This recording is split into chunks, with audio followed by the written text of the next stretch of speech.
Hi, my name is Honorine. Welcome to Coffee and Conversation. I'm excited to know what fellow students are up to, how their research is going during this global pandemic, and getting to know more people. Today I'm with Ester Hernandez Esteban and Adriana Gordillo Barahona. Can you tell me more about yourself? Who are you? Okay, so my name is Ester, as Honorine you said, thank you. I'm a doctorate student in the Department of Modern Languages, and I'm studying Spanish Peninsular Contemporary Literature. So I focus more on the 20th and 21st century. And currently I'm writing my dissertation. I finished my coursework. So I'm writing my dissertation about subjects that are a little bit in between spaces, not defined by binaries, such as, for example, gender or race or nationality. And yeah, I'm working on that. And I'm also a TA, an instructor of Spanish, and I'm currently teaching 2 courses. Okay. Well, my name is Adriana Gordillo Barahona. Very long name, as is very common in Hispanic countries. I am in my second year of my PhD. I am doing linguistics, Spanish linguistics, and as well as Esther, I'm teaching also. I'm a Spanish instructor of 2 courses as well. And also this year I have the opportunity to be the coordinator of that level that I'm teaching. So it's been a good experience. And I don't have exactly right now a topic for my dissertation because I'm in my second year. However, I really like applied linguistics, also sociolinguistics, and it's very interesting because, as Esther has said, I have a particular interest in related no-binary genders, but how that really interferes into languages. So let's see what is going to happen, but that's what I'm doing right now. That's very interesting, especially like the you said the non-binary gender, right? Yes, Because I know in French we don't have the they for both. Like we have genders. It's the same in Spanish, right? exactly, yeah. So that's basically what you are researching, like ways to incorporate the non-binary gender. In the Spanish, exactly, and actually how when a person is acquiring a language, how that really can interfere with your identity and how the use of a language can maybe support part of that gender inclination that maybe people have. But well, it's just an idea. Let's see what happens in the future. So it's great. You have very like 2 different profiles in a sense that Esther, you're done with your coursework and you're now focusing on your dissertation writing. And Adriana, you're still taking coursework. So Adriana, how is the coursework going being online? Well, I had the opportunity to start doing coursework during summer. Okay. And that really teach me how important is to manage your own time and actually to reaccommodate yourself and to understand that now that we are taking classes remotely, it is so important the individual work you are now getting exposed to. Because when you go to a class, somehow the professor is providing you like a lot, but now since you are at home, you need to realize that it's more about like individual work. So it changed the dynamic of learning, but I think it makes you more like, I don't know, independent of and responsible of your own learning. So it's been interesting. It's a new way to actually perceive education. Yeah. So all your classes are online?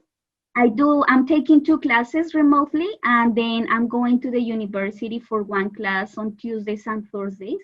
So I am like experiencing like the both sizes. Yeah. Yeah. What about you, Esther? How's the writing going?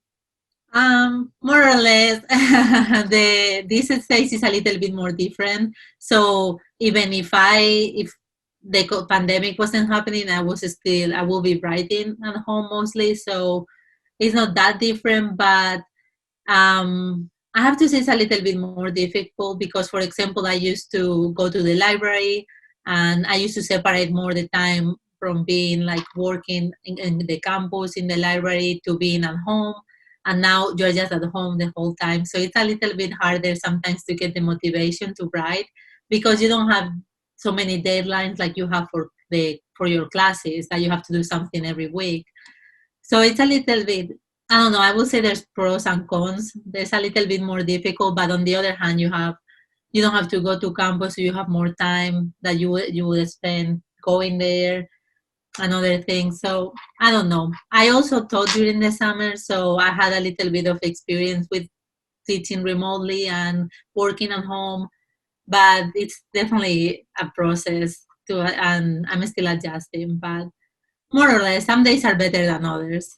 Yeah. Do you have like a daily routine where you're like, okay, I don't have a schedule, but I'm going to create a schedule? Yeah, I try to I have a routine. Like I try to wake up at a certain time and work for these many hours and then have lunch and so on. But sometimes it doesn't happen every day. Like sometimes I have a dog and she interrupts me when I'm at home, and she will interrupt me when I'm during the campus or in the library. So I try to follow it, but it's a little bit harder. Yeah. Yeah. No, yeah, I understand. Because I'm the same. I'm done with my coursework, and now I'm home. I don't have a dog that distracts me, but I guess I found my own distraction. There's more distractions at home. Yeah, definitely. Yeah, I love cooking, and so now I like, oh, I'm just gonna cook a great meal for lunch when I would usually not do it because I would be on campus. So yeah, they were more distraction. Yeah, and also, for example, Adriana and I are members of the society, the Hispanic Honor Society, Sigma Delta Pi, and we usually organize events for this society. So I was president for 2 years. 2 years ago, Adriana is president now, but I'm, for example, in the movie committee this year, and we're organizing an event. And it's a little bit more difficult to organize it during the pandemic than when we are at campus, because I know what I have to do there, but now I have to create an event via Zoom and promote it differently and distribute it with more like emails and flyers. So it's a little bit different, but this event is next Friday, or in 2 Fridays. It's in October 9th, and it's because it's Hispanic Heritage Month, and we're gonna watch the movie Mosquita y Mari, which is about two Chicana girls they fall in love during high school, and it's also close to National Coming Day, and in this movie they're kind of coming out. So we thought that it would be a great opportunity to have this event with this movie to celebrate Hispanic Heritage Month. Yeah. So tell me more about how do you basically do you organize your events online? Because it's totally different. And how do you basically reach out to people? Because being online, it's kind of like, it's different. Like people like to come to be part of society because they get to connect with people. And when you're online, basically only one person can talk at the same time. So it's not like when you're in big room and you connect with people here and there. So how do you deal with this? What are your strategy basically for your association? Yeah, we're basically doing a lot of emails and social media and word of mouth. Like if we know like some people that might be interested, we tell them. But also, for example, when we organize events on campus, I know how many people are going to attend more or less for previous experience. But now you don't really know online who is going to show up, who is not, all of Zoom security. So that's definitely a challenge. But I know Adriana is organizing more events, right? Yeah, also I belong to the Sigma Delta Pi, and this year I have the opportunity to be the president, which is something new, and Esther has a really good experience, so learning from her and from other members of the department. And yeah, like also we are supporting other organizations, for example, talking about the Hispanic Month. Actually, on October 11th, Sigma Delta Pi also is going to support this organization that is HICSA, the Hispanic community. And they are also doing Cinehasi, that is an activity showing movies online. And for example, I've been organizing that event because the idea is to support not just our organization, but how all as Hispanics, we show we're all together and we just support each other. And as Sister said, is more about organizing through sending emails to people, inviting people, creating flyers, and sending them by email, but also using social media. And as Sister has said, also guaranteeing people their security in a meeting. So yes, it's very interesting, all the process behind a presentation that you don't imagine how much work you have before. Yeah, and you must be more like creative about your events, I guess, because usually you always like have conversation or things like that, but on Zoom it's not really possible because, as I said, only one person can talk. So do you find different ideas, or are you trying to use the same idea than usual that works, but transform them online? We have been trying to do like talks and maybe like on a panel mode. And if we have maybe the opportunity, we can bring other people who knows a little bit more about the topic, and maybe Esther can explain, for example, for the movie that we have, what is the procedure we are going to follow.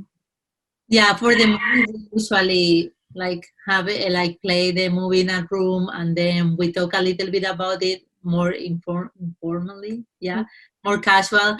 But now we're gonna have, for example, a link to the movie, and everybody's gonna watch it on their own screen. And then at the end, we're going to have a discussion with some graduate students and some professors that are experts in that area. And then we will invite the audience to have questions. So it will be more controlled than a conversation because everybody will be muted, and then whoever wants to ask a question can ask the host, and then it will be like unmuted. And so the muting and muting takes a while, but that's how it has to be at the moment. And so yeah, it will be more controlled and a little bit more organized than it will be usually, but hopefully it will turn out well because it's the first time we're doing it at the moment. So maybe we can do it again in the spring if it continues to be the same or not.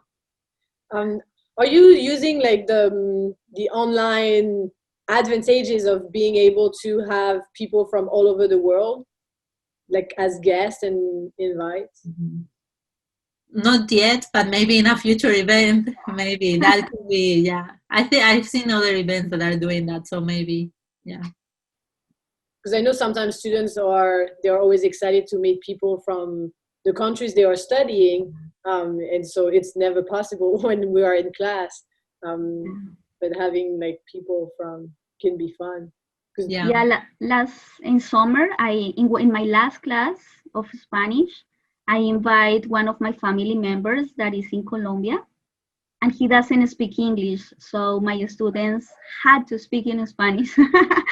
It was very interesting because they can know how a person that doesn't speak English, how fast can they speak, but also they felt really well because even though it was hard, they could understand like the general aspects. And I think maybe I know it's hard being through on a screen, but well, we need to try to focus in the good things, and that can be something good to add, that maybe technology facilitates meeting other people from other countries.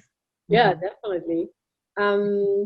So Adrian, I have a question for you about the research. So, I mean, to me at least, it was like this. I really found my research topic by talking to professors and fellow students, and the whole experience of like networking, and right now it's kind of crucial for you in your second year, because then you take the prelims and then you have to write.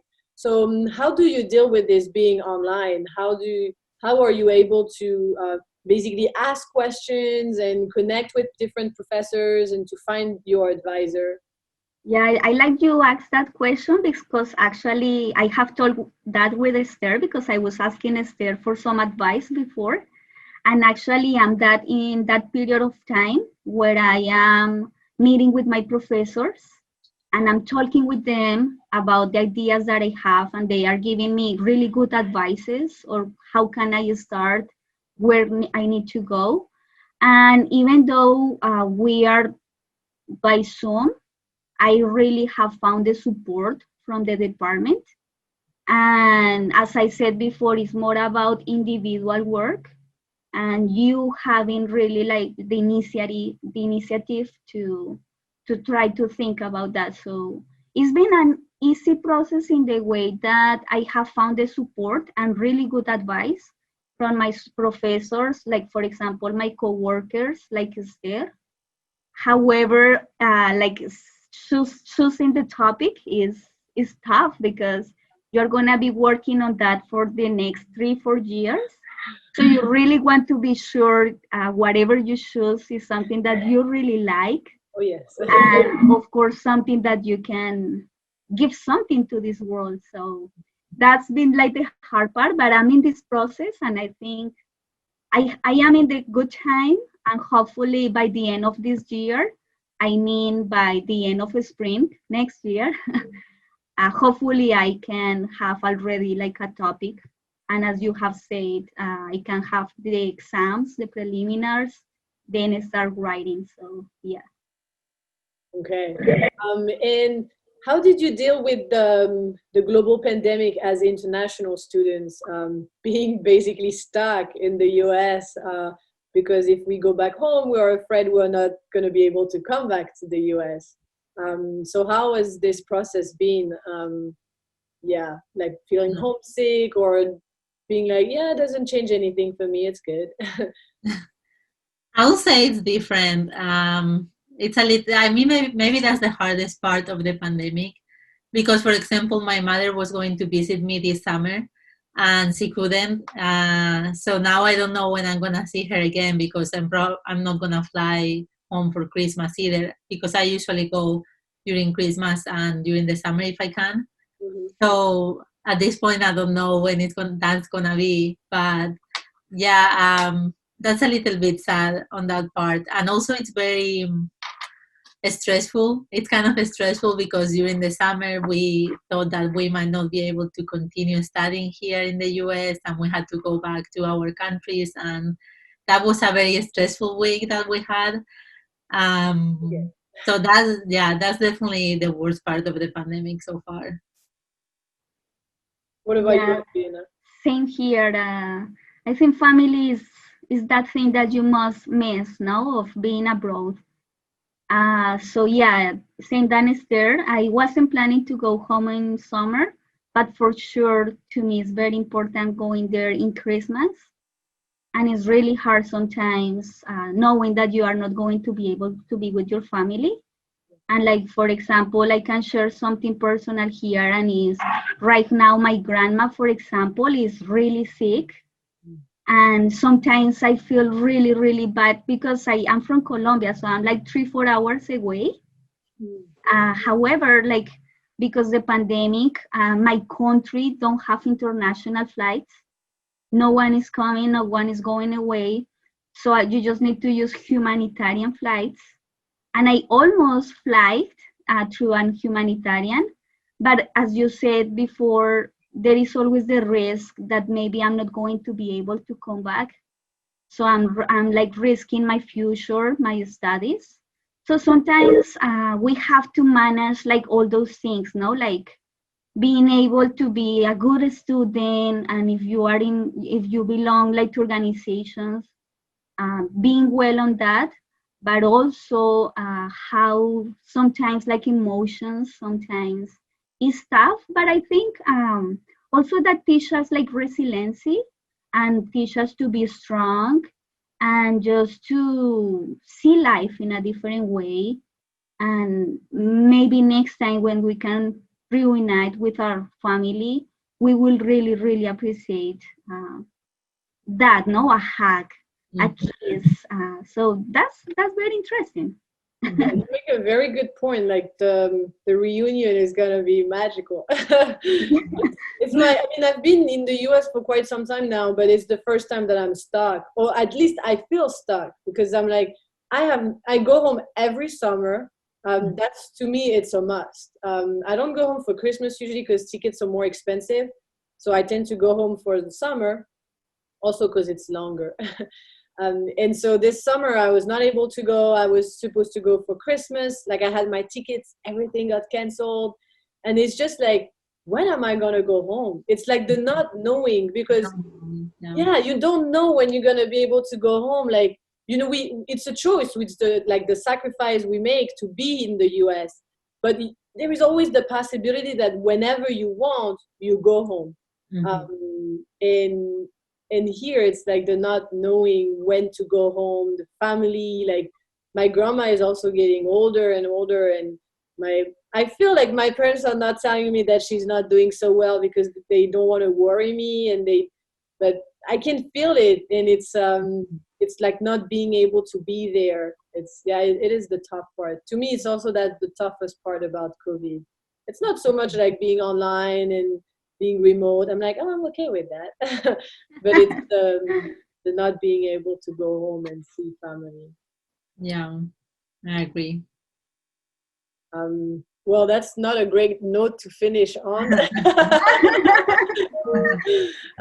But I wish you the best with your research. When are you done, Esther? Is it your third, fourth year? This is actually my fifth year, so I'm in the job market this year too. So that's also something different, because usually you will go to the MLA and have interviews there, but this year the MLA is online. So I don't know what is gonna happen and how they're gonna conduct the interviews, but we'll see. So yeah, I'm looking for a job now, but we'll see what happens, because there's also less jobs due to COVID. So we'll see. So that's what I'm wondering about. Like, do you feel were you on the job market last year, or is it your first time? No, this is my first year on the job market, but I already knew what was going on last year because of other colleagues, and I also look at it, and I can see that it's different this year. Oh, so you see the difference. There are less jobs. Yeah. So does it worry you about like how, or are you stuck on the academic job market, or are you like, no, I can go outside of academia? I would prefer academia at the moment, but I don't feel stuck either. I'm not too worried, because in our department we have a lot of support. And for example, right now there's a workshop series that is preparing us for the job market, and we have a lot of feedback, and I think I'll be fine, but it's something that you don't want to be in the position where you have to choose what's next, and you want to be in the position where you have so many offers that you can try to decide which city. Only one is enough. Yeah, only one, it will be good, but you never know. Yeah, that's true. You never know. Well, good luck with the job market and finishing your dissertation, which is I guess the biggest project of our life. And for you, Adriana, good luck with the end of the coursework, and I really hope that you're gonna find the topic that you're passionate about with the advisor that's the best fit for you. Well, you told me you speak French, so merci beaucoup. Oh, yeah. And thank you for taking the time for this interview. I really appreciate it. Thank you. Thank you so much.